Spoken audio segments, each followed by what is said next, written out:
What's going on, guys? It's Kevin from Wolf Strings, and today we'll be reviewing the Stallion 700. So I've already done an overview video of this head. Check out my channel for that video. I kind of do a tabletop close-up review of all the little details in this head, and there are so many of them, guys, so be sure you check out that video, and also don't forget to subscribe to my channel so you don't miss more updates on the Stallion 700. But today we're going to be focusing on kind of the stringing and performance side of the Stallion 700, so let's get right into it. We're starting up here with the top string holes. So we've got 6 really large top string holes, and I really like the sizing of these because you can probably get between 4 to 5 top string through this, so lots of possibilities for your top string because you can fit so many through those holes. The only issue I have is just kind of the spacing, so the middle two here are spaced quite far apart, and then the spacing from this first one to the first sidewall hole is just a little close for me. So if you do a 9-diamond top string, you're really going to have to maneuver the mesh in a way that it lines up with these holes, and you're going to have a lot of tension here in the middle 3 diamonds. But that's not necessarily a bad thing because it does keep the center of the pocket pretty tight, so the channel will be really consistent.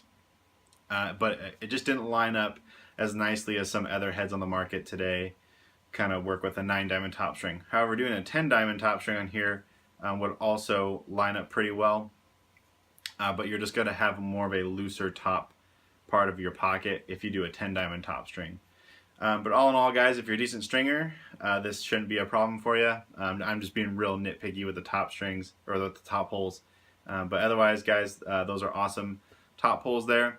Getting into the sidewall holes, the top 3 are very long and rectangular, and I was able to fit, it might be hard to see, but I was able to fit 7 sidewall strings through that second sidewall hole, and I could probably fit 1 more in there. So crazy amount of space here in the sidewall, top 3 sidewall holes. You can do a lot of different stuff with that amount of space. You can see here I have kind of a fun shooter up top, and that's how I was able to do that, was because there are so many, there's so much space for sidewall strings in there. So really cool options with that. And then all in all, in total, there are 14 sidewall holes, so plenty of space to get any type of pocket you want. Some of the newer heads on the market are coming out with 15 to 19 sidewall holes, so it doesn't have as many as some other heads on the market, but they're spaced really well. They're a decent size, and it's enough to get any type of pocket you want in this head. So speaking of the pocket, you can see here that the bottom rail is kind of punched out the most here towards the top, and then it kind of swoops into the bottom, so that means it's designed for more of a higher pocket. However, no matter what pocket you string in this, it's going to naturally want to push just a little higher up in the head because of this bottom rail here sticking out so much towards the top, and it's got a real aggressive return here into the throat. So it's just going to naturally give you that higher pocket, but that goes really well with this aggressive offset. So because it has this aggressive offset, it feels really natural for the ball to sit up in the higher part of the head anyways. If this head were to have a more flat offset and then have this bottom rail sticking up here towards the top, you would get a really sharp, snappy release, which wouldn't feel too great. It's not easy to control that. So you get a lot of natural hold and a lot of natural feel with this really great offset and this higher bottom rail. So great feel in the hands when you're cradling with this pocket. The only issue I have with the stringability is C-channel. So you guys have heard me talk about this before. C-channel is not my favorite technology. I do like C-channel for the fact that it makes the bottom rail crazy strong, and that really does work. It is a very, very strong bottom rail, so you're not going to have any cracks or anything in the sidewall holes.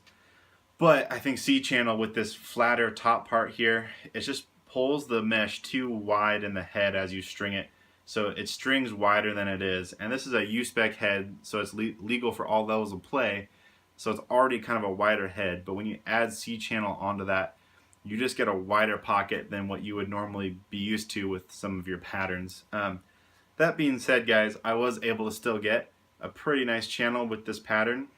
Be sure you are subscribed to the channel because I'll be making several pattern videos for the Stallion 700.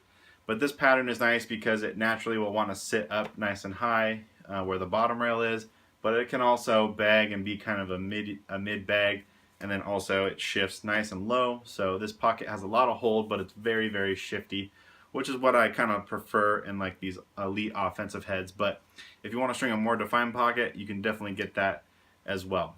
So stringability is great.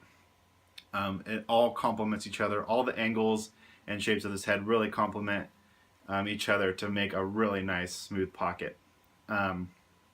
Performance wise, guys, I've been using this head for about a week now, and it's really nice. What I really like about it is the weight. So this is coming in at 4.9 ounces. The Stallion U550 was 5.1 ounces. So enough of a difference there to really feel it. It just feels incredibly smooth and light when you're cradling, passing, and catching with this head. So it's really easy to move in the hands, and that's a big deal when you're talking about elite level players, which are some of the people that would probably be using this head. So the weight is awesome, and again, with all the complementing angles and stuff in this head, it fits together really, really well. Probably my favorite thing about the new Stallion 700 though is the speed scoop technology. So guys, a lot of heads on the market today will say our scoop is nice and flat and rounded for easier ground balls, and a lot of them are just saying that because it's an improvement on their old design, but this scoop really does help with ground balls, and because it actually is what it says it is. It's a flatter looking scoop, and it's more rounded here at the back. And we talked about this in the tabletop review, how this punch out creates the speed scoop, but guys, it is the real deal. So having this super rounded back piece really aids in sliding along turf, and the flattened level scoop really makes it hard to miss a ground ball with this head. So I've picked up ground balls with really bad technique.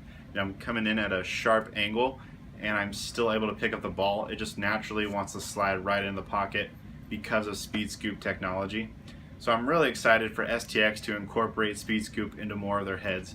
We saw it first in the Hammer 500, and I'm so glad they incorporated it into the Stallion 700, and that means we're probably going to see this more in all the new STX heads, and I think that's really going to give them an advantage on the market, because once you guys try speed scoop, you're not going to want to go back to a regular style head.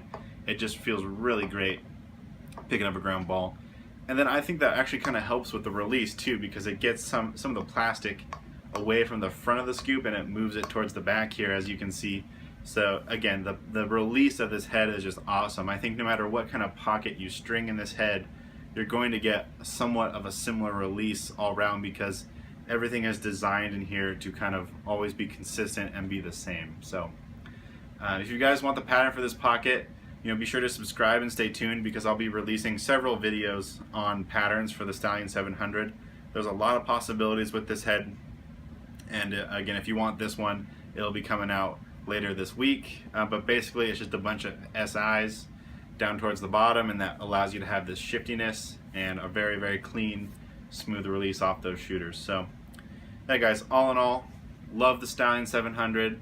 It is a really great offering from STX, and a very, very well-deserved upgrade on the Stallion design, and I think it's really going to be a game changer. So this releases November 15th, and there's still time to pre-order it from Wolfstrings. So if you'd like to pre-order one from me, send me an email at wolfstringshq@gmail.com, and we can get your pre-order going.